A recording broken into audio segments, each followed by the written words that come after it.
साल था 1776 और जगह थी जर्मनी के बवारिया क्षेत्र का एक छोटा सा शहर। अंधेरी रात में काले वस्त्र पहने कुछ लोग गुप्त रूप से एक पुराने महल में एकत्रित हुए। उनके चेहरों पर मास्क थे और हाथों में मोमबत्तियां जल रही थी। इस रहस्यमयी सभा का नेतृत्व एक बुद्धिमान और रहस्यमयी व्यक्ति प्रोफेसर एडम वेइसॉप कर रहे थे। आज की रात हम एक नए युग की शुरुआत करने जा रहे हैं, प्रोफेसर वेइसॉप ने अपनी गहरी और गंभीर आवाज में कहा। हमारा उद्देश्य है धार्मिक अंधविश्वासों का उन्मूलन और तर्कसंगतता का प्रचार। हम एक नए समाज का निर्माण करेंगे जहां ज्ञान और बुद्धिमत्ता का बोलबाला होगा। इस प्रकार इल्यूमिनाटी का जन्म हुआ। आज हम इसी इल्यूमिनाटी संस्था को एक्सप्लोर करेंगे, तो बने रहिए हमारे साथ वीडियो के अंत तक। स्वागत है आप सभी का हमारे YouTube चैनल संपूर्ण इतिहास में, और मैं हूं आपका दोस्त साहिल बुंदेलखंड से।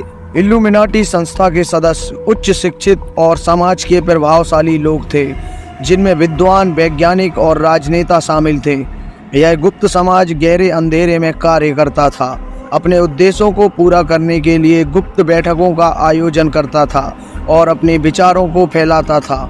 लेकिन जैसे जैसे समय बीतता गया, इल्यूमिनाटी की शक्ति और उसका प्रभाव बढ़ता गया। उन्होंने समाज के हर हिस्से में अपने सदस्य बिठा दिए। उनके गुप्त एजेंडे ने सत्ता में बैठे लोगों को डरा दिया। बवारियन सरकार ने 1785 में इल्यूमिनाटी पर प्रतिबंध लगा दिया, लेकिन यह संगठन पूरी तरह से समाप्त नहीं हुआ। वर्षों बाद लोगों ने रहस्यमयी घटनाओं को इल्यूमिनाटी से जोड़ना शुरू किया।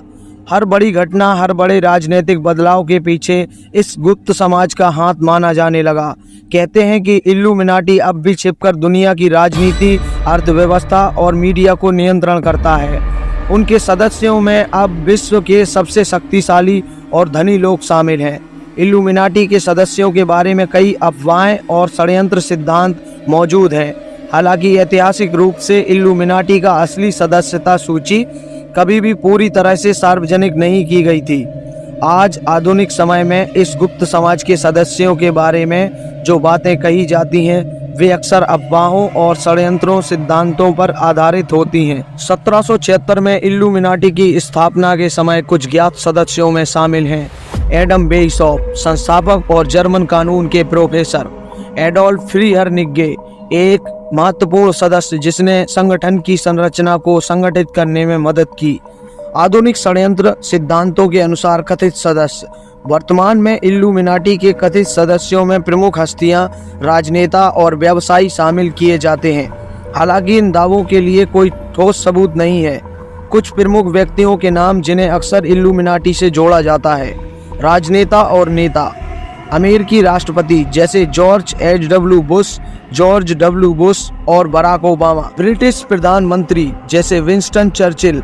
बड़ी बड़ी हस्तियां बेयोंसी और JZ जैसे संगीत कलाकार। रिहाना और केटी पेरी जैसे पॉप स्टार्स। व्यवसायी बिल गेट्स, माइक्रोसॉफ्ट के संस्थापक। वॉरेन बफेट, प्रसिद्ध निवेशक। यह महत्वपूर्ण है कि अधिकतर कथित सत्यता दावे बिना किसी ठोस प्रमाण के होते हैं और इन्हें षड्यंत्र सिद्धांतकारों द्वारा फैलाया जाता है। वास्तविकता में इल्यूमिनाटी का ऐतिहासिक संगठन 18वीं सदी के अंत में ही समाप्त हो गया था और वर्तमान में इसके अस्तित्व के कोई ठोस प्रमाण नहीं मिलते हैं। अतः यदि कोई आपको इल्यूमिनाटी के सदस्यों के बारे में बताता है, तो यह ध्यान रखें कि अधिकतर बातें अफवाहों और कल्पनाओं पर आधारित हैं, न कि वास्तविक तथ्यों पर। आज इल्यूमिनाटी एक मिथक और पॉप संस्कृति का हिस्सा बन चुका है, लेकिन एक प्रश्न अब भी अनुत्तरित है: क्या यह गुप्त समाज वास्तव में अब भी सक्रिय है? क्या वे अब भी गुप्त बैठकों का आयोजन करते हैं और दुनिया के भविष्य को नियंत्रण करते हैं? शायद अगले मोड़ पर या किसी गुप्त दरवाजे के पीछे हमें इल्यूमिनाटी के अस्तित्व का प्रमाण मिल जाए। तब तक यह रहस्य बना रहेगा और हम इस गुप्त समाज की कहानियों को सुनते रहेंगे। दोस्तों, उम्मीद है कि वीडियो आपको पसंद आई होगी। अगर वीडियो आपको पसंद आई है तो कृपया हमारे चैनल को सब्सक्राइब करें और बेल आइकॉन को भी प्रेस करें। हम जल्द ही हाजिर होंगे किसी और ऐसी ही मिस्ट्री के साथ। तब तक के लिए धन्यवाद।